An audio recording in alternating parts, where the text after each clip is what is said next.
911 emergency, are you reporting? A school shooting. I'm at UCC. Okay, listen to me. We've got lots of help on scene. You saw a car? Did it make contact with anybody?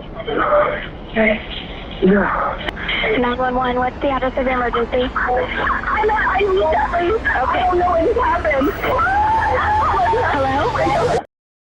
Le phénomène des incels est un sujet récurrent sur les médias et les réseaux sociaux. Les incels. Les incels radicaux. Et pour cause, ils sont régulièrement responsables de tragédies et de faits divers. Mais qu'est-ce qu'un incel exactement? Les incels, ou célibataires involontaires, désignent un groupe d'individus, principalement des hommes, qui se considèrent incapables de trouver un partenaire romantique ou sexuel malgré leurs efforts. Souvent, ils expriment du ressentiment, de la colère ou une frustration envers les individus de l'autre sexe, attribuant leur célibat à des facteurs externes tels que l'apparence physique ou le statut social. Il est tout de même important de préciser que la majorité de ces individus ne représentent pas un danger pour la société. Mais qu'en est-il de la minorité radicalisée des incels? Que se passe-t-il quand un incel décide de passer à l'acte? Dans cette vidéo, nous examinerons 3 cas d'incels ayant commis les pires atrocités par pure haine d'autrui. En commençant par le premier, Chris Harper Mercer. 911 emergency? There's an active shooter at UCC right now. UCC, where at? UCC in the, oh my God. UCC, what building? Do you know? Oh my God. Oh my God.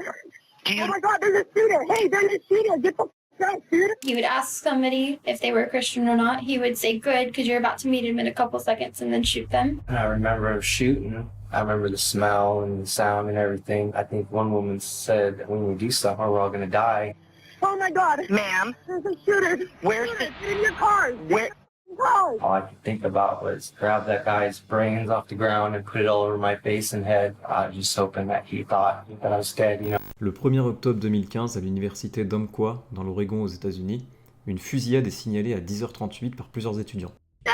911 emergency, are you reporting? A school shooting. I'm at UCC. Okay, listen to me. We've got lots of help on scene there, okay? I want you guys to get down. I want you to make yourself safe, and we've got lots of help there, okay? Are you with anybody that's been injured?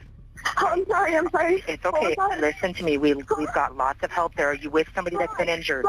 She's in the room. He's dead. Ma'am? Un individu non identifié a été signalé comme étant l'unique assaillant, assassinant à bout portant étudiants et professeurs. 911. Do they know that there's a shooting at UCC? We have lots of help headed that way. Are you at the college? I am not. My daughter just called me. She's right next door. I told her to barricade any door. I told them take Right. whatever they have and barricade the door. We have lots of help headed that way for them, okay? Fortunately. I need to tell you something. Okay. Uh-huh. My daughter is in a break room. He is in that room now. He is in a break room. Okay. Hey, I did she, just texted with her. did she say anything about being injured or anything like that? No, but there's a ton of people in that room, and the guy was banging on the door Okay. and got in. Okay. En très peu de temps, la localisation du tueur est précisément identifiée. Les forces de l'ordre sont déployées 6 minutes après les premiers appels au 911, soit à 10h44, et peuvent guider les étudiants pour sortir du bâtiment. 911 emergency, are you reporting the active shooter at UCC? Yes, it's in Snyder Hall. Okay, in Snyder Hall, do we know how many people are injured? I saw bullets coming through a door at a female. She made it into the computer lab that is the south side of Snyder Hall. She's in the computer lab and she's injured. She was cringing. I don't know if she was injured or not, but the bullets were coming from... Okay, do we know where the shooter is right now? We're in Snyder 17, either Snyder 14 or 15. 774, medical aid. We have a report of one person shot. There's approximately 35 people in Snyder Hall right now. Do you know where the shooter is at this time? No, No? Okay, do you still hear gunshots? You do? How many gunshots can you hear? it's like one every 3 minutes, Okay, all maybe right. more. Okay, what? There's somebody outside the door. I'm not sure, with a walkie-talkie. I don't know what's going on. Okay, what I want you to do right now, though, is all of you, I want you guys just to all huddle as far as We you are. can We're into a corner, okay? across from the window. Okay, good. I want you guys just to all stay down. We've got lots of help coming that way for you guys, okay? Après plusieurs échanges de coups de feu entre l'assaillant et les forces de l'ordre, un officier parvient à blesser l'individu à l'abdomen. 183, we are code 4, the suspect is down. Copy. Code 4, suspect is down. L'assaillant s'est alors réfugié dans une classe et voyant qu'il était grièvement blessé, a décidé de se tirer une balle dans la tête. There's been another mass shooting in America. Les États-Unis sont sous le choc. L'affaire a été suivie en live par beaucoup et des pièces du puzzle commencent déjà à être assemblées. Hi, I was calling. I'm in Ohio, and I Now that you guys have that school. Yes, how can I help you?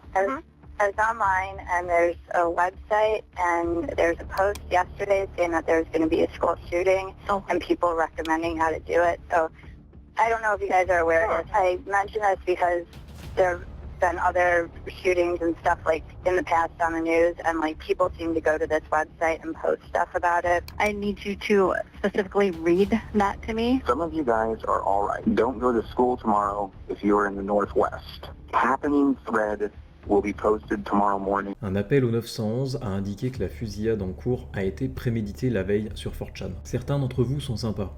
N'allez pas à l'école demain si vous êtes dans le Nord-Ouest. Plus d'infos seront diffusées demain matin.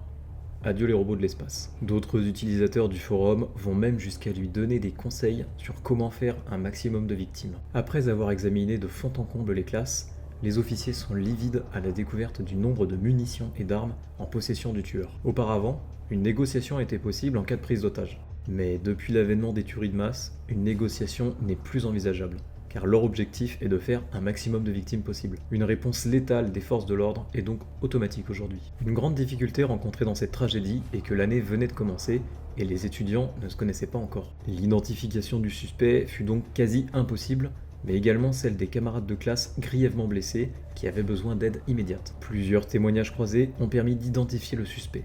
Un homme âgé de 26 ans au nom de Chris Harper Mercer. Chris Harper vivait avec sa mère dans un appartement situé dans le Colorado. Solitaire depuis toujours, il lutte contre la dépression presque toute sa vie et tenta même de mettre fin à ses jours en 2008. Ses passe-temps étant d'aller au stand de tir avec sa mère et passer le plus clair de son temps sur 4chan où il développe des idées extrémistes. Il s'inscrit donc à l'université d'Umpqua dans l'unique but de commettre l'impensable. Le tout avec des armes achetées au préalable en toute légalité. Les interviews qui suivent sont des témoignages de rescapés de cette terrible attaque, et accrochez-vous, certains détails sont difficiles à entendre. I looked up at the clock, I remember, because I was trying to see how much longer was in class, and it was about 10:30ish, somewhere around there. And then Mr. Levine was asking, or reading to us the page that we were going over. And all of a sudden I looked over and I see the student with his backpack on and he's rushing over. And at that point I heard a gunshot and we all stood up really fast and he came in and said, I want everybody on the ground. And we all dropped to the ground. I ran over on the other side. I didn't see it because I wasn't looking at the point, but I didn't see my teacher after that moment, the first gunshot that I heard. And then he was yelling at us, shooting at the ceiling, saying, I want everybody in the center of the room. And we weren't moving very fast, and he was telling us to go quicker. And we weren't all, like, bunched up, I guess you would say. So he told us to get closer. He pulled off his backpack and said, it will be a miracle if any of you survive today. And that if one of you survive, and then he stopped at that point and said, hey, you in the back. And pointed out one of the students and said that you're going to be the survivor today. So come on up here. And then he gave him his backpack and said, all of my stuff's in here. There's a flash drive with all of my stuff. Show this to the police after I'm done. And then at that point, he shot the kid. And that was the first one I saw. And at that point, I honestly thought it was a drill. I thought people were in on it because I've never really heard that kind of a gunshot before. So it didn't really sound like it. It kind of sounded like a firecracker kind of thing. And then we were all in the middle, and then he started pointing out people, and at that time I had my head down. I didn't look up from there, but I heard him saying, hey, you right there, stand up, and then he would just start calling out people, asking what their religion was. I heard if they said yes, they were Christian, he would shoot them, and I'd heard it drop. For the ones that said they didn't, I just heard them yell, ow. Somewhere in there was different spots. And then he was saying something, how somebody said, do you believe in God? You're not going to go to heaven and stuff. But then he's like, oh, I'm a Christian just like you guys. I love God and I'm about to meet him just like you guys here in a few minutes. He would ask somebody if they were a Christian or not. He would say, good, because you're about to meet him in a couple seconds, and then shoot them. Chris démontre des troubles de la personnalité narcissique au travers de son exaction. Le sentiment de puissance et le choix de vie ou de mort sur ses victimes lui octroie un pouvoir qu'il n'a jamais possédé auparavant, mais qu'il a toujours convoité. And then at that point, he came back and started walking, and I could hear him walking closer to me. And then I heard a gunshot, and I felt something on my back that was like hot or something. And then all of a sudden, I felt, because I was on my back like this, I felt the person next to me, which was roll over on top of me. And then I opened my eyes right here, and then I saw blood coming down. So you start that class, everything's going great. Where were you at in the class, and then kind of walk us through how that all started? And there's 3 rows of tables. I was in the middle table at the very front, closest to the door. I don't know, I was doing something on my paper. We were doing a nouns and verbs worksheet or whatever, working on grammar. I remember hearing something, I don't remember what it was, it just kind of threw me off, and the guy walked in the door. When I looked up, I was hearing him say, I've been waiting to do this for a long time, or something down the lines of that. Still didn't even realize what was going on. Then he bought his gun or whatever and told everybody to get down on the ground. You remember where he shot the gun? As far as I know, I didn't see him shoot anybody yet. My table was right in front of the podium or whatever where the teachers stand. And I ended up under that table towards the teacher's desk. And I remember looking up, and the teacher was like crouched down right above me, with his hands on the table, trying to hide behind the table. I remember thinking I got nowhere to go. Like, where is he gonna go? He started yelling for all of us to get in the middle of the room and stay on the ground. And at that point, I started to move, and he shot the teacher in the head. And the teacher was laying by my leg, and you could tell he was dead. Then there was a guy, I don't know who he was, that was on the ground right next to me. His head was right in front of mine, and he shot him in the head. He just started shooting. I know somebody had come to the door, a woman, and he'd shot her a couple times. There was a table right in front of me and him, and I remember him shooting. I remember the smell and the sound and everything. And the guy right next to me, all I could hear was that, because it was really quiet in the room. I think one woman said, we need to do something or we're all gonna die. And I remember thinking a couple different times, we don't do something. But there was no way that if I got up, I'd have had to go over a body. I would have had to go through 2 tables to a guy with a gun. I was like, I'm gonna die if I do that because no one else is trying to. I was on this, here's the middle row. He's on this side. I'm over here. There's a table and the guy's dead here, and the teacher's, I don't remember if he was on my legs or if he was just against my legs. I wasn't looking at me. All I could think about was grab that guy's brains off the ground and put it all over my face and head and laid there. I couldn't quit moving. I was just hoping that he thought, my body was twitching or whatever, that I was dead, I heard him stand one woman up, asked her what her religion was, and she said she was a Christian. And he said, well, that's good, because you can see your God in 1 second. He shot her, stood someone else up, and said, don't beg, something about not killing her right away. And then he did shoot her, and she was still alive, and he was like, see, or whatever, and he shot her again. At that point, the room was quiet other than the gunshots. Everybody was silent. He shot a lot of bullets. I figured everybody in there was dead. It sounded like he was just walking around the room and shooting the rest of the people on the ground. So I pretty much was just waiting to die. Le colis que Chris avait remis à un étudiant pendant l'attaque contenait un manifeste dans lequel le tireur exposait ses motivations. Harper Mercer se plaignait de n'avoir aucun ami, aucun emploi, pas de petit ami et d'être vierge. Il prétendait être sataniste, affirmant qu'une fois arrivé en enfer, il serait récompensé pour ses crimes. Ses écrits ont été mis en lien avec le fait qu'il demandait la religion de ses victimes avant de les abattre froidement. Au final, Chris aura été responsable de la mort de 8 étudiants, un professeur, ainsi que d'un être totalement dénué d'humanité, lui-même. Malheureusement, cet acte de violence ne fut pas le premier, et encore moins le dernier. You saw a car? Did it make contact with anybody? I floor the pedal, yep. I speed the van towards them, and I allow the van to collide with them. The incels, or the Pepe the Frog types, as well as a vehicle to convert the life status of certain individuals to death status. Le 23 avril 2018, à 13h20, la ville de Toronto a été victime de la pire tuerie de masse qu'elle ait connue lorsque Alek Minassian, un homme de 25 ans, roulant sur un trottoir à 60 km/h, a percuté 26 personnes, provoquant la mort de 10 d'entre elles. L'attaque à la voiture bélier s'est terminée après 1 km lorsque les forces de l'ordre sont intervenues. Alex s'est rendu aux officiers qu'il tenait en joue et a par la suite été emmené en salle d'interrogatoire. Hello. Hi, how are you? Doing good, how are you? Good, good. Did you drink water? Sure. Thank you very much. Thanks so much. How you feeling? Feeling good. You feeling okay? My name's Rob Thomas. Nice to meet you. Hi, how are you? How are you? You doing okay? Yeah. Yeah, you probably had better days than this, I guess, eh? Yeah. Yeah. Well, I am a little shaken, to be honest. A little shaken? It's not my usual day, obviously. Yeah, no, I can appreciate that. Yeah. Alec. You mind if I call you Alec?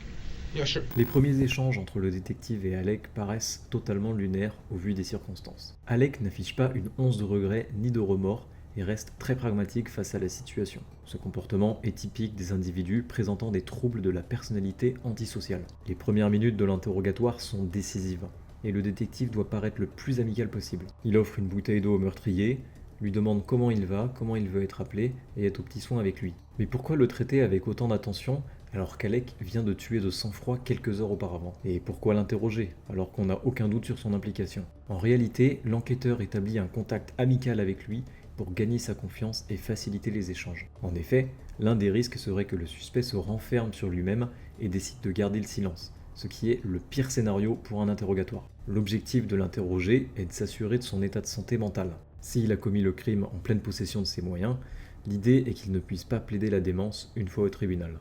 Un autre objectif est d'avoir une meilleure compréhension des mécanismes qui l'ont poussé à commettre un crime aussi atroce pour éviter que cela ne se répète. Are you in any kind of relationship right now with an intimate partner? I mean, do you have a girlfriend or a? I do not wish to answer that. You know, okay, all right. I was interested in learning how to use weapons. Beautiful. Okay. Specifically, large guns. So large guns is in what? Like. Such as assault rifles. Oh. Yeah, I actually like playing video games, especially the violent ones. The violent ones, yeah. I just like to let out all my urges into the TV screen. That's why they're there, right? What other ones do you play? I played Halo a lot in the past. Are you like a I would big gamer? classify myself as a hardcore gamer. Hardcore gamer. So in terms of hours spent during the day playing video games, how often would you? How many hours would you spend? I would say an average of 5 hours per day. Oh, okay, all right. Did you have any difficulties with any particular group of students? No. No. What about difficulties with girls in particular? No. No difficulties with girls at all? No. No, not at all. How do you feel about girls in general? I'm attracted to them. Oh, you are? Okay. So you're heterosexual? Yes. Would it be fair to say that? Okay, that's important. Have you ever had a relationship with a female? I don't wish to answer that. Okay, all right. La disposition dans le coin d'Alec avec le détective face à lui est faite pour qu'il se sente sans issue, ce qui inconsciemment va le rendre plus enclin à ne pas mentir. On remarque qu'aucun objet ne sépare Alec de l'enquêteur, ce qui permet une meilleure observation du langage non verbal du suspect. In terms of females, I mean females and women, because you're 25, you're a young man, right? We'll call them women. In terms of your feelings towards women in general, how would you describe that? I would say that sometimes I am a bit upset that they choose to date obnoxious men instead of gentlemen. Yeah. So I have a well, I got involved in this situation. I'll tell you about it later, but so my understanding is you have some problems with women who date obnoxious men. Right? Yes. And these guys, I'm thinking you're talking about the fellows who are loud, arrogant, generally outgoing and popular with girls.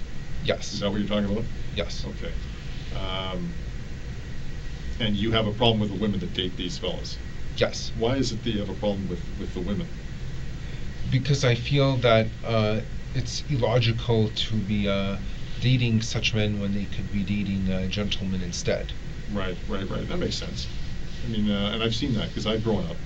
And I'll tell you one of the issues that I had as a kid growing up, because I was, this is going to say, you might not believe me, but I wasn't a very big kid growing up. I was actually very, very small. And it took me a long time to grow. And so as a result, I was kind of ostracized. You know what I mean by ostracized? I was kind of cast aside. Cast aside, yeah. And or I left out, like I wouldn't get picked for teams, or anything like that. I was always kind of the last guy. You ever see those television shows where all the kids are lined up and they're getting picked for the teams, and there's always one guy left out at the end. Yeah. That was me. I was that guy. And I was never very popular with girls in school. And that kind of actually went on through the early part of my adulthood until I started, getting taller and maturing, right? But I understand exactly what you meant, because I was, as a kid growing up, I was, I was like any other kid, any other young man, right? You would look at attractive girls, and I knew I was probably just as smart, if not smarter, than some of the clowns they were dating. But because, for whatever reason, I didn't have what it took, they wouldn't date me. Because I think because I was short, they wouldn't date me, and they'd end up dating, the tall jocks and the other, the good-looking fellows. L'enquêteur établit un lien de connexion entre lui et Alec pour lui montrer qu'il le comprend, que ce n'est pas un sujet tabou et qu'il peut en parler. Is that what you're talking about? Yes. Then you kind of resent these girls, right? Yeah. Because, that's kind of a superficial way of deciding, who it is because you're going to height is an unfair. You can't control your height. Right. Exactly. Right. What other things can't you control? You can't control your looks either. Exactly. Yeah, that's a good point. Although you're not a bad-looking guy. Thank you. No, you are. You're a good-looking guy. You keep yourself well, and you're good. You're fit. You're tall. I started thinking that it's unfair that certain guys will not get any love and affection from girls. Okay. So when did you first start going on to 4chan? Since 2014. Oh, okay. The topic within these message boards? Well, on B, or random, the general topic is random. It's literally any random topic. Mm-hmm. On R9K, they call us space robots. Okay. The topic is usually frustrations at an inability to lose one's virginity, specifically for young males. Okay. Poll, which is politically incorrect, mm-hmm. is the general topic is basically political discussions with an alt-right bias. Political discussions with an alt-right, so you're ultra-conservative, or you're yes. Like in the American definition you'd be ultra-Republican. Yes. Okay, so what would your political views be in the alt-right message board? I actually don't have any political views. I only the only reason I talked with them was just because I enjoyed their style of conversation. Okay, and what was the style of conversation?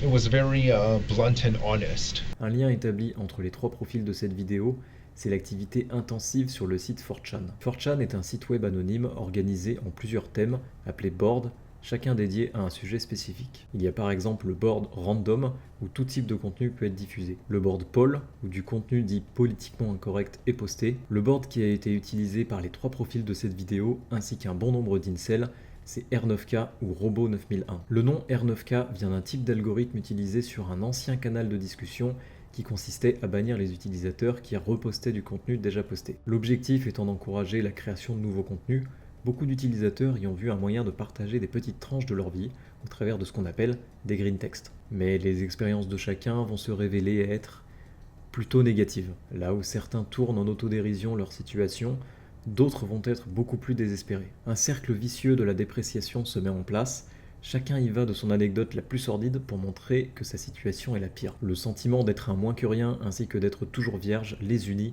et les font fantasmer sur une idée de vengeance sur le monde, de prendre le pouvoir. What would the typical conversations contain? Red pill truths about why women choose to date obnoxious men. Date the Chads. Yeah. The Chads of this world. Yeah. Yeah. Basically, the Stacey's going for the Chads. Exactly. The Stacey's are the dizzy dumb girls dating the goofy jocks. Yeah. Right. So you call them Stacey's and Chads. Yeah. I've heard that term before. And so that's in the alt-right? Yes. That conversation takes place in the alt-right as well? Yes. Celibacy means someone who never has a sexual intercourse. Right. Involuntary celibacy means this wasn't your choice. You essentially have been thrown into true forced loneliness, and you're unable to lose your virginity. Right. This is especially painful for young males. Right. That was when Elliot Rodger decided to essentially commit an uprising, a beta uprising, if you will, right, against the Chads and the Stacys. Okay. I know he used a gun as well as a vehicle to convert the life status of certain individuals to death status. Right. Stacey's up here, Normie's down here, and then you've got celebs who believe that they are being repressed. Incels, sorry. Yes. Incels who believe they're being suppressed or repressed, yes, and so as a result, to even the playing field. Yes. They convert the Stacys and Chads from living to dead, and to make so that we come out on top. Yeah, more than so. Is there so the targets? Who would the targets for this uprising be? All of the alpha males. All the alpha males. So the Chads. Yes. So those are the people that you want to kill. Yes. Okay. All right. Okay, and what about the normies? Normies. Yes, we don't necessarily wish to kill the normies, but we do wish to subjugate them in order to make them understand that that our type is the more superior one. Right. So when you say subjugate, what do you mean by that? Meaning either imprison them or put them in a lower position in society. Okay. So that they acknowledge the incels or the Pepe the Frog types as the more superior ones. So you're saying things that I'm not familiar with. Sorry. So what's a Pepe the Frog? He's a mascot on 4chan. He's a mascot? Yes. Oh, mascot on 4chan. Yes. And I was using a metaphor. Oh, okay. Yes. What did you and Elliot talk about? I find you very interesting. I do, and I find this fascinating. But I want to make sure I don't go too fast. Who did you have conversation with first? Let me ask you that. Elliot. So how did you learn of Elliot? Because we private messaged each other on Reddit. Yep. After I saw one of his posts, mm-hmm, and we just talked about each other, got to know each other, and we found each other very interesting. We both had the same frustrations at society. Alec indique être admiratif d'Elliot Rodger, souvent considéré comme le premier incel à être passé à l'acte. Un schéma récurrent observé après la perpétration d'un attentat et qu'il peut servir de catalyseur pour d'autres individus, les incitant eux-mêmes à en commettre. Malheureusement, c'est exactement ce qui s'est produit après l'acte d'Elliot Rodger, déclenchant une réaction en chaîne parmi la communauté des incels. Despite being separated by distance so far apart. Right. Did you ever visit him? No, but I wish I could have. Yeah. Did he ever come and visit you? No, but I wish he did. Yeah. Le fait qu'Alec ait été en contact avec Elliot n'a pas été certifié, mais cela montre que la communauté radicalisée des incels s'est indéniablement formée sur R9K. All right. And anything else?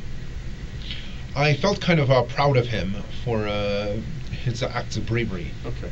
All right. Which is when I booked the van with the rider in order to use as a tool for rebellion. Okay. All right. So take me through that process. What was going through your mind, and what were you thinking when you were doing all of this? What was going on? I was thinking that it was a time that I stood up to the Chads and Stacys. Okay. And then, so what happened? So tell me what takes place. So I booked the van. Yep. And then I just simply wait until today. Yep. And then I go rent the van, and then I drive it, take it downtown to Toronto. Okay. And I just start using it as a weapon. Okay. All right. Okay. Can I ask, why were you looking specifically for a truck? Because it would be large enough to inflict severe damage. Okay, that makes sense. I floor the pedal. Yeah. I speed the van towards them, and I allow the van to collide with them. Okay. And then what happened? Some people get knocked out of the way. Some people roll over the top of the van.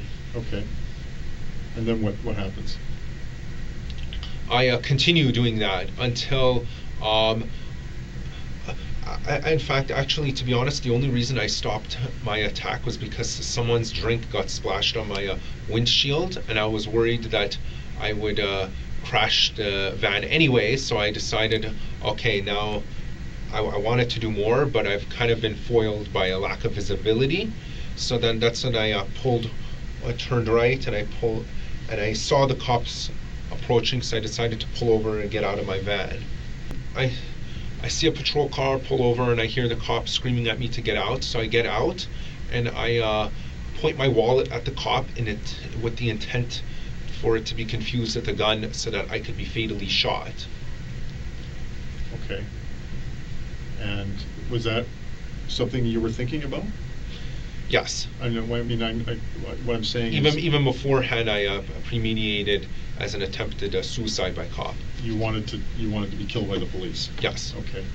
Alec affirme avoir voulu faire un suicide by cops, qui est la situation où une personne tente délibérément de provoquer la réaction des forces de l'ordre, souvent en agissant de manière menaçante ou en brandissant une arme, dans le but d'être abattu par la police. Alec n'avait pas d'arme sur lui, il a donc tenté de tenir en joue le policier avec son portefeuille, dans l'espoir de le faire réagir, ce qui n'a pas fonctionné. Le policier va donc sortir sa matraque, voyant que le suspect n'est pas armé. Alec va se rendre avant même d'avoir subi le moindre coup. Lui qui a infligé tant de souffrance, va se rendre au premier signe d'inconfort physique. À la suite de son procès, Alec Minassian a été reconnu coupable le 3 mars 2021 de 26 chefs d'accusation qui pesaient sur lui et sera condamné à la prison à vie sans possibilité de libération conditionnelle. Le dernier profil que nous allons voir n'est autre qu'Elliot Rodger, celui qui a lancé le mouvement des incels radicaux. 911, what is that? A severe emergency? We have a shooting on Embarcadero Del Norte. That's what you deserve. You are all animals. 911, what's the address of the emergency? I'm at IV Deli. Okay. I don't know what just happened. I'm such a nice guy. Why won't you give me a chance? Hello? Le 23 mai 2014, près de l'université de Californie à Santa Barbara, un individu tente d'entrer dans la fraternité Alpha Phi en toquant à la porte. Ne disposant pas du code d'accès, les étudiants du club lui ont refusé l'entrée. L'individu a alors ouvert le feu sur un groupe de jeunes femmes qui se dirigeaient vers leur maison de fraternité. Véronique Weiss, 19 ans, et Catherine Cooper, 22 ans, ont été froidement abattues. La troisième femme du groupe a été blessée et laissée pour morte. Elle aura été entendue en train de répéter désespérément au téléphone la phrase « Je vais mourir maman », mais il a été reporté plus tard qu'elle a survécu. L'individu remonta ensuite dans sa BMW noire, tourna vers l'ouest en direction de Paradise Road et ouvrit le feu sur une boutique avant de continuer son carnage. 911, what's the address of the emergency? I'm at IV Deli. You guys think somebody else is on the line. Okay. I don't know what just happened. Okay. Were you injured? Were you injured? Okay, where are you? Somebody else's. We're at IV Deli in Isle Vista. Okay, you're at IV Deli and somebody shot? Yeah. Okay. Dans le chaos, un homme est grièvement blessé d'une balle dans le torse. Il saigne abondamment et sa respiration s'est abruptement arrêtée. Un officier tente de lui faire un massage cardiaque, en vain. Le suspect tourne ensuite vers Embarcadero del Norte sur la voie opposée, heurtant un piéton et tirant sur deux autres sans les toucher. Il tira sur un couple qui sortait d'une pizzeria ainsi que sur un cycliste. Il continua vers le sud, sur El Embarcadero, tira sur une femme sans la toucher, tourna à l'ouest sur Del Playa Drive, fit demi-tour pour conduire vers l'ouest. Il échangea ensuite des tirs avec un officier de police et heurta deux piétons. En tournant vers le nord, sur Camino del Sur, l'individu blessa par balle 3 personnes à Sabado Tardé Street, heurta un skater et 2 cyclistes avec sa voiture. En tournant vers l'est sur Sabado Tardé, il heurta un autre skater avec sa voiture et tira sur 2 autres personnes à l'intersection avec Camino Pescadero. Près de Little Acorn Park sur Sabado Tardé, il échangea des tirs avec 3 officiers et fut touché à la hanche. Poursuivi par la police, il tourna une deuxième fois vers le sud sur El Embarcadero, puis de nouveau vers l'ouest sur Del Playa. Il heurta un cycliste, puis s'écrasa sur le trottoir nord juste à l'est de l'intersection de Del Playa et Camino Pescadero. À 21h35, la police découvre au volant de la voiture le corps d'Elliot Rodger, un homme de 22 ans, s'étant infligé une blessure par balle à la tête. À l'intérieur du véhicule se trouvaient 3 pistolets, 2 couteaux 6 chargeurs vides et 548 cartouches de munitions. Ce rodéo mortel totalement inexpliqué dans les rues d'Isla Vista a entraîné la perte de 3 vies et a blessé 14 personnes. Tout le pays était en deuil. 20 000 membres de l'Université de Californie à Santa Barbara se sont rassemblés au stade Harder en mémoire des personnes disparues pendant ce tragique événement. Malheureusement, l'horreur ne s'arrête pas là. Les officiers ont effectué une perquisition de la résidence d'Elliott et ce qu'ils y ont trouvé les a pour sûr estomaqués. Quelques heures avant de commettre son massacre dans les rues d'Isla Vista, Elliott a asséné 94 coups de couteau à George Chen, un ami d'un de ses colocataires, le laissant en position fétale dans les toilettes. Puis il vint le tour de ses 2 colocataires, Wayne Wang et Chen Hong, qui subirent également de nombreux coups de couteau. Leurs corps étaient entreposés dans l'une des chambres, couverts de draps de lit et de vêtements. Dans la chambre d'Elliott, son ordinateur encore allumé affichait les mots suivants « Votre vidéo a été publiée ». Toutes les réponses des enquêteurs étaient là, dans les 19 vidéos présentes sur sa chaîne YouTube, ainsi que dans sa dernière vidéo intitulée « Le jour de la rétribution », Elliott y détaille les raisons de son crime atroce. Hi, Elliot Rodger here. Well, this is my last video. It all has to come to this. Tomorrow is the day of retribution. The day in which I will have my revenge against humanity. Against all of you.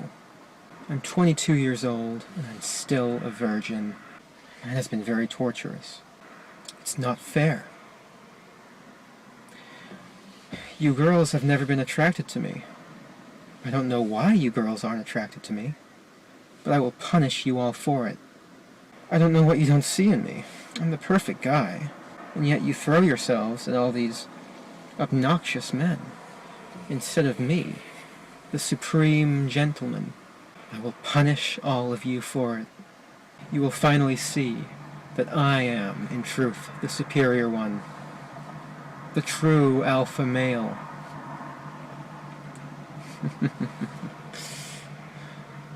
Yes. Un email a également été reçu par 34 personnes de l'entourage d'Elliott, notamment ses amis d'enfance ainsi que des membres de sa famille. Cet email contenait un manifeste de 141 pages intitulé « Mon monde tordu, l'histoire d'Elliott Rodger » et contenant tous les détails de ses pensées, de ses intentions, de ses plans. Pendant sa jeunesse, Elliott était un garçon parfaitement ordinaire. Il aimait jouer aux jeux vidéo, faire du skateboard et passer du temps avec ses amis. Il aimait également profiter des moments agréables en compagnie de sa famille, qui était chaleureuse et aimante. Mais dès l'âge de 9 ans, il manifestait des signes de jalousie et enviait la vie de ses camarades de classe. Se faisant régulièrement brutaliser à l'école, Elliott a dû à plusieurs reprises changer d'établissement. Il développa une forte dépression et fut prescrit du Xanax et du Prozac. Un jour, lors d'une crise, il confia à sa famille qu'il désirait mettre fin à ses jours. En grandissant, Elliott manifeste des difficultés pour créer des liens affectifs avec son entourage. Il était en manque terrible d'attention et pensait qu'il lui suffisait de s'habiller de manière classe et d'acquérir des biens de valeur pour avoir l'approbation de ses pairs. I dress nice. I'm sophisticated. I'm magnificent. I have a nice car, a BMW. I'm polite. I'm the ultimate gentleman. Look at how fabulous I look. And yet, you girls, you never give me a chance. Le père d'Elliott Rodger, Peter Rodger, est un réalisateur de films qui a notamment été l'assistant directeur pour la réalisation du film Hunger Games, d'où sa présence sur le tapis rouge pendant l'avant-première. Elliott fréquentait régulièrement un Starbucks café proche de chez lui et y constatait parfois la présence de couples, ce qui avait tendance à le mettre hors de lui. I'm so angry right now. I was enjoying a peaceful time at this beach park. And what comes to sit in front of me? A young couple, a guy with his hot girlfriend. I mean, who do they think they are? Coming here, sitting in front of me to make me feel jealous? Il aurait même une fois renversé son café brûlant sur un couple. Ces attaques gratuites lui font prendre conscience qu'il peut agir sans nécessairement devoir faire face aux conséquences de ses actes. La nuit, il parcourait les rues d'Isla Vista pour alimenter sa haine à la vue de groupes d'étudiantes.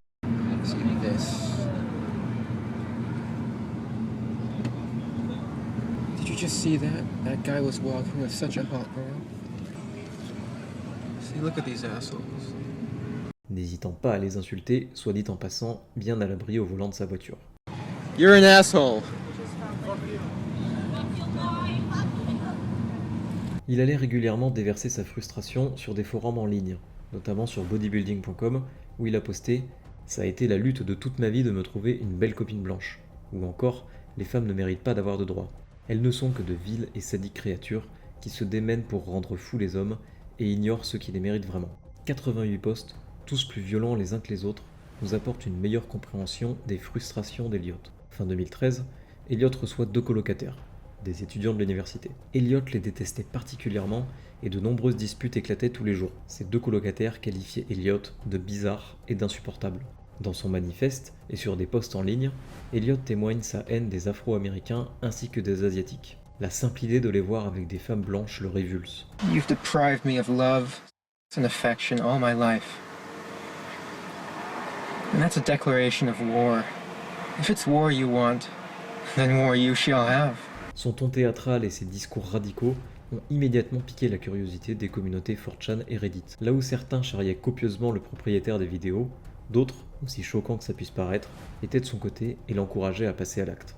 Il va sans dire que de nombreux utilisateurs avaient prédit le drame d'Isla Vista à la simple vue de ces vidéos. Des proches d'Elliot ont contacté les forces de l'ordre après avoir visualisé ces vlogs perturbants, de peur qu'il s'en prenne à sa propre vie ou à celle des autres. Des officiers sont allés à son domicile pour lui poser quelques questions et de s'assurer de son état mental. Ils y ont vu un Elliot extrêmement poli, qui n'avait pas l'air d'agir de manière étrange, et qui les a totalement rassurés qu'il allait bien. Sa personnalité borderline n'était présente que sur ses vidéos, car en réalité, il paraissait très timide et calme. Son plan initial était d'éliminer ses 2 colocataires, avant de méthodiquement attirer des victimes une par une dans son logement pour, selon ses dires, performer des actes monstrueux sur leur personne. Les premiers qu'il désirait torturer étaient celles et ceux qu'il considère comme des personnes attractives. Il comptait ensuite disperser le reste des corps dans des poubelles alentour. Les raisons pour lesquelles il a choisi de ne pas suivre son plan restent floues. Tomorrow is the day of retribution. The day that I will finally be able to have my revenge against humanity. Against all of you.